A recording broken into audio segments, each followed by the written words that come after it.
Hello dear students, आप सभी लोगों का स्वागत है मेरे यूट्यूब चैनल अभिषेक सर 111 में। हम लोग आज चर्चा का विषय फिर से उत्तराखंड के आगामी जो परीक्षाएं हैं उनको लेकर के एक बार पुनः बनाते हैं। और मैं आप लोगों को इसमें आज मिक्स एमसीक्यू क्वेश्चन के माध्यम से आगामी उत्तराखंड में आए हुए क्वेश्चनों के साथ साथ कुछ बारीक चीज़ों पर आपका ध्यान कंसंट्रेट करवाता हूँ। आप इसे आराम से देखिए, समझिए, जानने का प्रयास करिए और जो चीज़ आपसे छूटी हुई है उसे नोट्स बना करके अपने कॉपी में राइट डाउन करें, जिसके कारण से आप उसे बार बार रिपीट कर सकें। आइए चर्चा करते हैं पहले क्वेश्चन के साथ। तो उत्तराखंड में विभिन्न परीक्षाओं का जो कैलेंडर आ रखा है उसी कैलेंडर को ध्यान में रखते हुए हम लोगों ने उत्तराखंड एमसीक्यू क्वेश्चन की टेस्ट सीरीज बनाने का काम शुरू किया है। और इसके अंतर्गत पहला क्वेश्चन आपका बन रहा है कि उत्तराखंड में रहस्य ताल के नाम से किसे जाना जाता है। बहुत ही इंपॉर्टेंट अच्छा क्वेश्चन है, कई बार आप लोगों ने इसके बारे में सुना भी होगा। रूपकुंड को कहा जाता है, इसमें से ऑप्शन जो आपका रूपकुंड दिखाई दे रहा है, ए ऑप्शन नैनीताल नहीं, सातताल नहीं, देवरिया ताल नहीं, और इसका सही आंसर है रूपकुंड। अब इसमें रूपकुंड इसका सही आंसर बन रहा है। तो यहां पर एक बात समझने वाली बात है कि हमारी जो पौराणिक मान्यताएं हैं उस पौराणिक मान्यताओं के अनुसार यह कहा जाता है कि माता पार्वती ने इस स्थान पर अपने रूप का कुछ अंश दिया था और इसी के कारण से इसका नाम रूपकुंड पड़ गया। अलग अलग लोगों की समय काल के अनुसार अलग अलग विचारधाराएं हैं, अलग अलग चीजों को लेकर के यहाँ पर वर्णन किया गया है। और यहाँ कहा जाता है कि युद्ध भी हुआ था, जिसके कारण से यहाँ पर नर कंकाल जैसी कई चीजें हमें देखने को मिलती हैं। तो सबसे इंपॉर्टेंट विषय है कि उत्तराखंड में रहस्य ताल किसे कहा जाता है, रूपकुंड को कहा जाता है। इसके बारे में विशेष यह है कि उत्तराखंड में रहस्य ताल के नाम से रूपकुंड झील को भी जाना जाता है। यह झील चमोली जिले में धराली विकासखंड जो पड़ता है, कई बार परीक्षा में ऐसा भी प्रश्न आता है कि धराली विकासखंड कहाँ है। तो धराली विकासखंड जो है वो आपका चमोली जिले में पड़ेगा, यहीं पर बेदनी बुग्याल के निकट, बेदनी बुग्याल भी यहीं पर है। और इस झील को हम कंकाली ताल, रहस्यमयी ताल, रूपकुंड ताल, कंकाली ताल विभिन्न नामों से जानते हैं। तो ये एक महत्वपूर्ण क्वेश्चन है, आप इसे अच्छे से पढ़िए। इसी के साथ चर्चा का विषय अगर दूसरे क्वेश्चन की तरफ चलते हैं तो बात कर रहा है कि उत्तराखंड में उप पर्वतीय मृदा क्षेत्रों में किस प्रकार के वृक्ष पाए जाते हैं। आप सब जानते हो कि हमारे उत्तराखंड के क्षेत्र में, हमारा उत्तराखंड राज्य का निर्माण ही पर्वतीय भाग को लेकर के हो रखा है। और पर्वतीय भागों के क्षेत्र में अगर देखा जाए तो कृषि का जो स्वरूप है वो एक बड़ा संकुचित क्षेत्र पर आता है। पूरे उत्तराखंड में लगभग 13 से 14% मात्र हिस्से पर ही कृषि कार्य किया जाता है। अब बात आती है कि पहाड़ी क्षेत्रों में जो कृषि का कार्य होगा उसके लिए आवश्यक है कि सिंचाई की क्या सुविधा उपलब्ध है। सिंचाई की सुविधाओं के अनुसार ही कृषि कार्य संचालित होगा। और मैदानी क्षेत्रों में ये चीजें जल के बदले मिट्टी पर डिपेंड करती है कि मिट्टी कैसी है और उस आधार पर आपका कृषि कार्य होगा।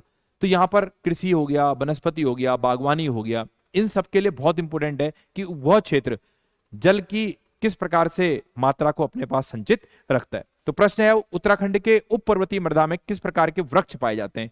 तो आपसे पूछ रहा है चिर पाइन वृक्ष हो गया, देवदार वृक्ष हो गया, स्प्रूस हो गया, और ये सभी। अब इसका आंसर क्या होगा अगर मैं कंसंट्रेट करता हूं तो कई बार ऐसा भी प्रश्न उत्तराखंड परीक्षाओं में पूछा गया है कि सबसे अधिक ऊंचाई पर लगने वाला, उत्तराखंड के पर्वतीय क्षेत्र में लगने वाला सबसे अधिक ऊंचाई पर वृक्ष कौन सा है। तो इसका आंसर आएगा आपका देवदार। ऐसा भी प्रश्न कई बार आ चुका है। तो देवदार जो है सबसे अधिक ऊंचाई पर लगने वाला वृक्ष है। और इसके बाद फिर से जो आपका वनस्पति है उनकी हाइटें भी कम होते जाती हैं और वो शाख और झाड़ियों के रूप में तब्दील होते चले जाती हैं। तो आंसर पूछ रखा है कि उप पर्वतीय मृदा क्षेत्रों में किस प्रकार के वृक्ष पाए जाते हैं। तो आप बोलोगे चिरपाइन भी पाया जाएगा, देवदार भी पाया जाएगा, स्प्रूस भी पाया जाएगा, और इसका आंसर आएगा ये सभी। तो इस तरह से इस क्वेश्चन का आंसर बनेगा ये सभी।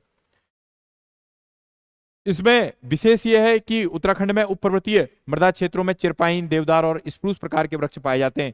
इस प्रकार के वृक्ष उप पर्वतीय क्षेत्रों में 1000 से लेकर के 2000 मीटर की ऊंचाई पर मिलते हैं। और ये सभी वन जो है उप हिमालयी आर्द्र आपका क्षेत्र में पाए जाते हैं। और आप सब जानते हो कि हमारा उत्तराखंड जो है वो एक पूर्ण रूपेण पर्वतीय क्षेत्र के रूप में उसका निर्माण हुआ है, या पर्वतीय हिमालय पर्वतीय क्षेत्रों के रूप में उसका निर्माण हुआ है। और यही कारण है कि यहां पर हमें वनस्पति की विभिन्न प्रजातियां भी देखने को मिलती हैं। इसी के साथ साथ अगले क्वेश्चन की तरफ बढ़ते हैं। अगला क्वेश्चन बोलता है कि निम्न में से कौन सा राष्ट्रीय राजमार्ग कोटद्वार को श्रीनगर से जोड़ता है। कोटद्वार को श्रीनगर से जोड़ने का काम कौन सा राष्ट्रीय राजमार्ग करता है। अब बात आती है NH 94, NH 102, NH 119 और NH 123। तो नेशनल हाईवे कौन सा है जो कोटद्वार को श्रीनगर से जोड़ता है? तो इसका सही आंसर आएगा NH 119। NH 119 जो है वो आपका राष्ट्रीय राजमार्ग को कोटद्वार को श्रीनगर से जोड़ने का काम करता है। तो इस प्रश्न को भी आप लोग तैयार रखें। इसी में आपका विशेष है कि राष्ट्रीय राजमार्ग NH 119 कोटद्वार को श्रीनगर से जोड़ता है। राज्य सरकार के आंकड़ों के अनुसार मार्च 2021 तक सभी विभागों के अधीन सड़कों की कुल संख्या जो है वो 51,970, लगभग 52,000 के आसपास, ऐसे करके याद रखेंगे तो डिजिट याद रहती है, 52,000 के आसपास आपका सड़कें पाई जाती हैं राज्य सरकार के आंकड़ों के अनुसार। तो ये भी थोड़ा सा एक छोटी मोटी जानकारी है, इसे भी आप लोग तैयार रखें। अगले प्रश्न की तरफ बढ़ते हैं। पूर्वी रामगंगा उत्तराखंड से लोस जिले से निकलती है। पूर्वी रामगंगा उत्तराखंड के किस जिले से निकलती है? यहां पे प्रश्न की भाषा शैली जो है मिस्टेक पर है, इसको सुधार कर लेंगे। यहां पर ऐसा होना चाहिए, उत्तराखंड, पूर्वी रामगंगा उत्तराखंड के किस जिले से निकलती है? किस जिले से निकलती है? अब ऑप्शन है जोशीमठ, पिथौरागढ़, अल्मोड़ा, टिहरी गढ़वाल। कहां से निकलती है? तो बहुत ही इंपॉर्टेंट अच्छा क्वेश्चन है, आप लोगों ने कई बार सुना भी होगा। हमारे उत्तराखंड का कुमाऊं क्षेत्र का जो सीमांत आपका क्षेत्र जिला के रूप में शामिल है, जिसको हम सोर घाटी के नाम से भी जानते हैं, पिथौरागढ़, वहीं से यह पूर्वी रामगंगा आपका निकलती है। तो आपका इसका सही आंसर आएगा पिथौरागढ़। इसका सही आंसर आएगा पिथौरागढ़। इसमें विशेष पार्ट यह है कि पूर्वी रामगंगा उत्तराखंड पिथौरा जिले से निकलती है। इसका उद्गम जो मुनस्यारी तहसील है, आपका पिथौरागढ़ के अंतर्गत जो मुनस्यारी तहसील पड़ती है, उसके पास नामिक हिमनद जो ग्लेशियर है उससे होता है। और यह दक्षिण पूर्वी दिशा में बहती हुई कई छोटी नदियां, दक्षिण और पूर्वी दिशा में बहती हुई कई छोटी नदियां इससे आकर के मिलती हैं। तो आपको पॉइंट भी पता चल रहा है फैक्ट का, और कुछ विशेष जानकारी अगर उससे संबंधित है तो वो भी मैं आपको समझाने का प्रयास कर रहा हूं। इसी प्रकार से अगले क्वेश्चन की तरफ बढ़ते हैं। किस विद्रोह को कुमाऊं का बारदोली कहा जाता है? यह भी प्रश्न बहुत इंपॉर्टेंट है, कई बार परीक्षाओं में उत्तराखंड के समूह में आ चुका है। ऑप्शन में है सकलाना, तिलाड़ी, सल्ट और अस्कोट। आपके ये ऑप्शन दे रखे हैं, तो आपने कई बार इस प्रश्न को पढ़ा भी होगा। तो कुमाऊं का बारदोली जो कहा जाता है वो आपका किस क्षेत्र को कहा जाता है? तो इसका डायरेक्ट आंसर आएगा सल्ट क्षेत्र को कहा जाता है। किस क्षेत्र को कहा जाता है? सल्ट को। इसमें कुछ विशेष बात यह है कि सल्ट विद्रोह कुमाऊं का बारदोली कहा जाता है। सल्ट क्षेत्र जो है अल्मोड़ा जिले में पड़ेगा, इसे ध्यान में रखना। उत्तराखंड भारत में एक ब्लॉक है। महात्मा गांधी ने वर्ष 1929 में अल्मोड़ा का दौरा किया और यहां पर खुमार नामक एक गांव है जहां शहीद स्मारक भी बनाया गया। तो ये छोटी सी जानकारी इस विशेष के साथ लगती हुई दिखाई दे रही है। तो सल्ट क्षेत्र जो है वो कुमाऊं का बारदोली कहा जाता है और यह अल्मोड़ा जिले में पड़ता है। ये जानकारी आप लोग पूरी रखेंगे। इसी के साथ साथ अगला क्वेश्चन है कि भुवनेश्वरी महिला आश्रम, अच्छा क्वेश्चन है, भुवनेश्वरी महिला आश्रम जो है वो कहां स्थित है? अंजनी सेण टिहरी गढ़वाल, गैरसेन चमोली, कपकोट बागेश्वर और उपरोक्त में से कोई नहीं। तो इसका सही जवाब जो होगा वो होगा अंजनी सेठ आपका टिहरी गढ़वाल। तो अंजनी सेठ टिहरी गढ़वाल में हमें भुवनेश्वरी महिला आश्रम देखने को मिलेगा। इसका सही जवाब है अंजनी सेठ टिहरी गढ़वाल। इसमें उत्तराखंड के कई जन आंदोलन का नेतृत्व करने वाले स्वामी मनमंथन ने टिहरी जिले के अंजनी सेठ में, टिहरी जिले का जो अंजनी सेठ जगह है उसमें वर्ष 1977 में श्री भुवनेश्वरी महिला आश्रम की नींव रखी थी स्वामी मनमंथन के द्वारा। तो ये थोड़ा सा जानकारी है, आप लोग इसे तैयार रखिए। अगला पॉइंट इसमें बढ़ रहा है, उत्तराखंड में डोला पालकी आंदोलन के प्रणेता कौन है? ये तो भाई एवरग्रीन क्वेश्चन है, आपको ध्यान ही में होगा। तो आपका उत्तराखंड में डोला पालकी आंदोलन के प्रणेता कौन है? खुशीराम, बलदेव आर्य, जयानंद भारती और हरिप्रसाद टमटा। तो इसका सही जवाब है आपका जयानंद भारती। तो जयानंद भारती इसके सही जवाब के अंतर्गत शामिल होगा। उत्तराखंड में डोला पालकी आंदोलन के प्रणेता जयानंद भारती हैं। यह आंदोलन वर्ष 1930 के आसपास हुआ था और डोला पालकी आंदोलन सामाजिक व्यवस्था के विरुद्ध शिल्पकारों और दलितों का एक आंदोलन था। शिल्पकारों दलितों के लिए एक आंदोलन था। अब जयानंद भारती के द्वारा यह आंदोलन चलाया गया था। डोला पालकी नाम ही से लग रहा है, डोले की पालकी में बैठ करके दुल्हन और दुल्हे को ले जाना, ये इसकी व्यवस्था का थीम था डोला पालकी के अंतर्गत। लेकिन अब समाज में उस समय विभिन्न प्रकार की कुरीतियां थी और उसके अंतर्गत यह बोला जाता था कि जो निम्न जाति के अंतर्गत शामिल लोग हैं वो लोग क्या कहते हैं, डोला पालकी के अंदर दुल्हा और दुल्हन को एक स्थान से दूसरे स्थान पर नहीं ले जाएंगे और ये चीज ले जाने का जो भाग है वो केवल सवर्णों के साथ जुड़ा है, जो एक बहुत बड़ी कुरीति का हिस्सा था। उसका विरोध किया जयानंद भारती जी के द्वारा और फिर कहीं ना कहीं आज वर्तमान समय में हमारे संविधान की छवि के अंतर्गत अगर देखा जाए तो इस प्रकार की कुरीतियों का दोहन होता चला जा रहा है, और जो बहुत अच्छी एक बात है, क्योंकि संविधान ही लोगों में मानवता की विचारधाराओं को पैदा करने की बात करता है। और जब मानवता की विचारधारा होगी, ऊंच नीच, आपका अमीर गरीब, काला गोरा, छुआछूत, जिस प्रकार से हमारा संविधान इस सब चीजों को बिल्कुल भी एक्सेप्ट नहीं करता है और मानवतावादी विचारधारा को लेकर के चलने का काम करता है, तो हमको भी मानवतावादी विचारधारा के साथ अपने संविधान से जुड़ करके उसकी स्वतंत्रता में रह करके उसका अनुपालन करना चाहिए। तो एक कुरीति थी जो जिसका विरोध आपका जयानंद भारती के द्वारा किया गया। थोड़ी बहुत जानकारी यहां पर मैंने देने का काम कर रहा हूं मैं आपको। इसी के साथ साथ द्वाराहाट में 9वीं शताब्दी में ध्वज मंदिर, द्वाराहाट में आपका 9वीं शताब्दी में स्थित ध्वज जो मंदिर जो है उसको एक अन्य और नाम से जाना जाता था। अच्छा क्वेश्चन है। महामृत्युंजय मंदिर, कटारमल मंदिर, आपका गुजरदेव मंदिर और इसी प्रकार से कछेरी मंदिर। ये प्रश्न आप समझ करके सोच करके बताने का काम करें किसी विद्यार्थी को अगर आ रहा हो तो। मैं इसको समझाता हूं, महामृत्युंजय मंदिर, कटारमल मंदिर और गुरुदेव मंदिर। तो इसका सही जवाब जो होगा गुरुदेव मंदिर, गुरुदेव मंदिर इसका सही जवाब आएगा, आप लोग ध्यान में रखेंगे। इसमें विशेष टिप्पणी यह है कि द्वाराहाट में 9वीं शताब्दी में धर्म मंदिर को गुरुदेव मंदिर के नाम से भी जाना जाता था। यह यहाँ का सबसे प्रसिद्ध मंदिर है। इसका निर्माण गुज्जर राजाओं के द्वारा किया गया। द्वाराहाट प्राचीन काल में कत्यूरी राजाओं की राजधानी हुआ करती थी। ऐसा आपको मालूम ही है कि द्वाराहाट जो है प्राचीन काल में जो कत्यूरी राजा हुआ करते थे उनकी राजधानी थी और यह अल्मोड़ा जिले में आपका स्थित है। अगले प्रश्न की तरफ मूव करते हैं। अगला प्रश्न कह रहा है कि प्राचीन समय में निम्न में से कुब्जारमक के रूप में किसे जाना जाता था? ऋषिकेश, देवप्रयाग, हरिद्वार और श्रीनगर। तो आपने कई बार यह प्रश्न पढ़ा भी होगा। और कुब्जारमक के रूप में जो जाना जाता था वो ऋषिकेश को जाना जाता है। किसको जाना जाता है? ऋषिकेश। डायरेक्टली इसका आंसर सही है, ऋषिकेश, देवप्रयाग, हरिद्वार और श्रीनगर। ऋषिकेश इसका आंसर आएगा। इसके अंतर्गत प्राचीन समय में ऋषिकेश को कुब्जारमक के रूप में जाना जाता था। केदार पुराण में कुब्जारमक का उल्लेख मिलता है। प्राचीन मान्यताओं के अनुसार आम के बगीचों की अधिकता होने के कारण, आम के बगीचों की अधिकता होने के कारण इसे कुब्जारमक कहा गया था, ऐसा बताया गया है। तो ये बात भी आपकी जानकारी में होनी चाहिए। केदारखंड पुराण में कुब्जारमक नाम से इसका उल्लेख देखने को मिला है। रामगंगा बांध को किस नाम से जाना जाता है? रामगंगा बांध को किस नाम से जाना जाता है? ये तो बड़ा फेवरेट क्वेश्चन है, कई बार आ चुका है। तो रामगंगा बांध, ये कई इंपोर्टेंट क्वेश्चनों में से एक है, कई बार परीक्षा में पूछा गया है। रामगंगा बांध को किस नाम से जाना जाता है? गंगा बांध, जिम कार्बेट बांध, कालागढ़ बांध और इनमें से कोई नहीं। तो इसका बिल्कुल सटीक आंसर बनेगा कालागढ़ बांध। कालागढ़ बांध के नाम से इसे जाना जाता है रामगंगा बांध को। रामगंगा बांध को कालागढ़ बांध के नाम से भी जाना जाता है। यह पौड़ी जिले में कालागढ़ के पास रामगंगा नदी पर स्थित है। पौड़ी जिले में कालागढ़ के पास रामगंगा नदी पर स्थित है। यह जानकारी थोड़ा बहुत आप रखेंगे, पौड़ी जिले में स्थित पड़ेगा।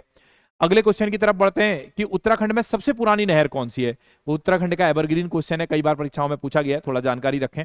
और सही जवाब है इसका शारदा नहर, ऊपरी गंगा नहर, पूर्वी गंगा नहर और रामगंगा नहर। इसका आंसर आएगा ऊपरी गंगा नहर। तो नहर शब्द है वो, थोड़ा सा लेखन आपकी त्रुटि दिखाई दे रही है। ऊपरी गंगा नहर ये सबसे पुरानी नहर है। ऊपरी गंगा नहर उत्तराखंड की सबसे पुरानी नहर है। यह हरिद्वार से अलीगढ़ तक जाती है। पूर्व में उत्तराखंड की सबसे पुरानी नहर राजपुर नहर थी। पूर्व में 17वीं शताब्दी में निर्मित इस नहर का निर्माण रिप्सना नदी पर किया गया था, परंतु वर्तमान में यह नदी सूख चुकी है। तो अब आपका प्रश्न यही बनेगा कि उत्तराखंड की सबसे पुरानी नहर कौन सी है? तो ऊपरी गंगा नहर है। तो ये बात आप जानकारी में रखें। अगले पॉइंट के रूप में आ रहा है कि उत्तराखंड राज्य औद्योगिक विकास निगम लिमिटेड आपका सिडकुल को, सिडकुल होगा शब्द, सिडकुल, सिडकुल को लेखन अशुद्धि है। सिडकुल की स्थापना किस वर्ष हुई? ये भी आपका न्यूमेरिकल वैल्यू सन पर डिपेंडेबल क्वेश्चन है। ये बहुत परेशान करते हैं ऐसे क्वेश्चन, बार बार इनको रिपीट करना पड़ता है, तभी ये आपके मनोस्थिति में बैठने का काम करेंगे। तो इस प्रश्नों को आप जो महत्वपूर्ण है सन वाइज, और उत्तराखंड कुछ ज्यादा ही फोकस रखता है ऐसे वर्ष पर आधारित क्वेश्चनों पर या न्यूमेरिकल वैल्यू के क्वेश्चन पर। तो थोड़ा सा आप इन क्वेश्चनों के प्रति गंभीरता बनाएं। और सन दे रखा वर्ष 2000, वर्ष 2002, वर्ष 2001 और वर्ष 2000 आपका 3 में। तो इसका सही जवाब आएगा वर्ष 2001 में। तो वर्ष 2001 में आपका उत्तराखंड राज्य औद्योगिक विकास लिमिटेड सिडकुल की स्थापना की गई थी। इसके अंतर्गत पॉइंट बनता है कि उत्तराखंड राज्य औद्योगिक विकास निगम सिडकुल की स्थापना वर्ष 2002 में की गई। इसका मुख्यालय देहरादून में, आप सबको मालूम है। हरिद्वार, पंतनगर, कोटद्वार, काशीपुर तथा सितारगंज में औद्योगिक इकाइयों की स्थापना की गई, पर उद्योगों को कर प्रोत्साहन प्रदान करने का काम भी करता है। तो ये थोड़ा सा ध्यान में रखेंगे। अगले पॉइंट में चलते हैं कि उत्तराखंड में मैग्नेसाइट की पहली फैक्ट्री कहां स्थापित है? मैग्नेसाइट। तो मैग्नेसाइट के भंडार के रूप में अगर देखा जाए तो वो पहली फैक्ट्री आपको कहां देखने को मिलेगी? तो इसका सही जवाब आएगा रामगढ़ में, आपका मगोलीहार में, चंबा में और झिरोली में। तो ये सही जवाब है झिरोली में, हमें झिरोली में देखने को मिलेगा ये मैग्नेसाइट की पहली फैक्ट्री स्थापित की गई।